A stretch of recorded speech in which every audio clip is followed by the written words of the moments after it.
Jadi perlu saya sampaikan Prof bahwa untuk industri pengolahan nikel by far di dunia itu Cina yang paling maju, dalam paling efisien dalam hal teknologi dan pengolahannya. Nah, saya ambil contoh Prof ya. Ada satu teknologi yang mereka bawa di 2018 ke Indonesia. Namanya high pressure acid leaching. Itu untuk mengolah biji nikel kita yang kadar rendah, yang tadinya nggak bisa diolah, dianggap sampah ini Prof, yang saya tulis di artikel kita. Tapi dengan teknologi ini bisa menjadi bahan baku baterai yang sangat berharga.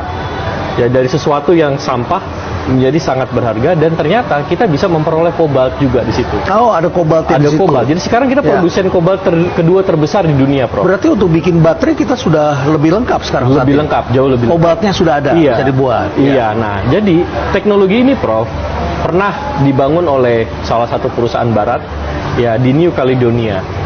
Ya, investasinya 4 miliar dolar. Oke. Di sini berapa triliun itu? 4 miliar dolar kira-kira sekitar mungkin hampir 60 triliun. 60 triliun. Ya, itu mengalami delay, keterlambatan, apa segala macamnya.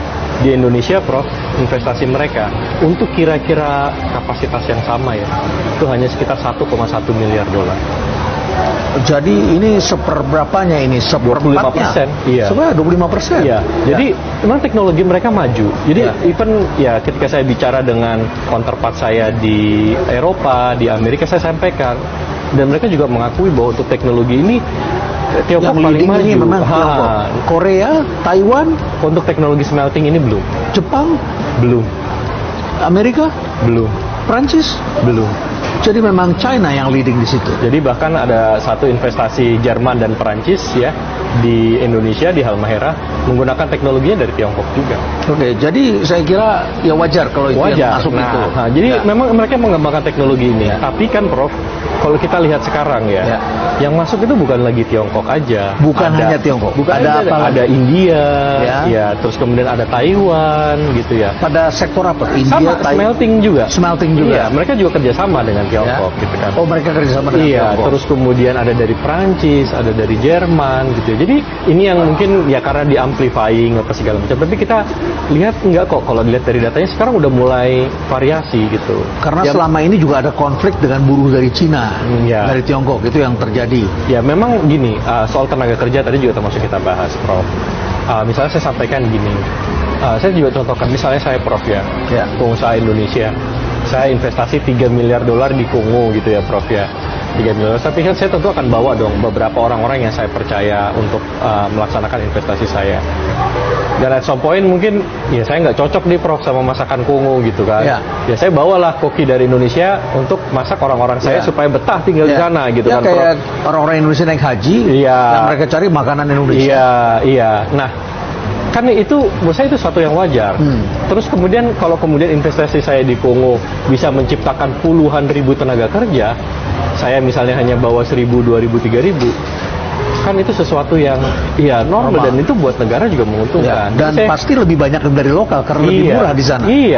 Sama logis. Jadi saya pun juga sampaikan, memang ada tenaga kerja Tiongkok di Indonesia gitu, tapi coba dilihat tuh berapa banyak jumlah tenaga kerja lokal yang diciptakan. Itu kan juga kita nggak bisa menafikan gitu bahwa itu ada, dan mereka Prof, ini terus terang yang waktu itu di awal-awal saya juga sangat miris ya.